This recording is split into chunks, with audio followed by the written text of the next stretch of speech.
मी काल सुभाष देशमुख साहेब आणि विजय देशमुख साहेब यांची बाईट्स ऐकल्या.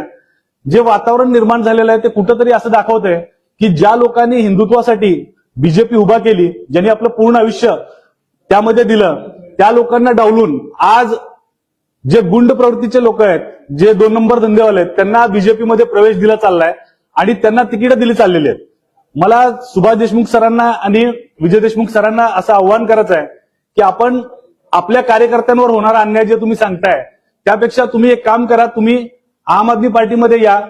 आम आदमी पार्टीमध्ये मी अरविंद केजरीवाल सरांना बोलतो, आमचे महाराष्ट्राचे अध्यक्ष अजित फाटके सरांना बोलतो आणि आपल्या नेतृत्वाला आम्ही मान्य करू आणि सोलापूरच्या विकासाचं काम करू. पण ज्या लोकांना हिंदुत्व म्हणजे भाजपचा चेहरा समोर यायला लागलाय की तुम्ही हिंदुत्वच्या नावाखाली लोकांकडून काम करून घेतलं आणि आज जेव्हा वेळ आली त्यांना न्याय द्यायची तर त्यांना तुम्ही बाजूला सारून टाकताय, म्हणजे ही काय मानसिकता आहे तुमची?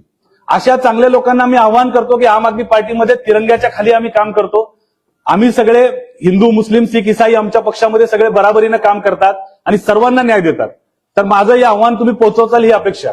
आज मी काल सुभाष देशमुख साहेब आणि विजय देशमुख साहेब यांची बाईट्स ऐकल्या. जे वातावरण निर्माण झालेलं आहे ते कुठंतरी असं दाखवतंय की ज्या लोकांनी हिंदुत्वासाठी बीजेपी उभा केली, ज्यांनी आपलं पूर्ण आयुष्य त्यामध्ये दिलं, त्या लोकांना डावलून आज जे गुंड प्रवृत्तीचे लोक आहेत, जे 2 नंबर धंदेवाले आहेत, त्यांना बीजेपीमध्ये प्रवेश दिला चाललाय आणि त्यांना तिकीट दिली चाललेली आहेत. मला सुभाष देशमुख सरांना आणि विजय देशमुख सरांना असं आव्हान करायचं आहे की आपण आपल्या कार्यकर्त्यांवर होणारा अन्याय जे तुम्ही सांगताय त्यापेक्षा तुम्ही एक काम करा, तुम्ही आम आदमी पार्टीमध्ये या.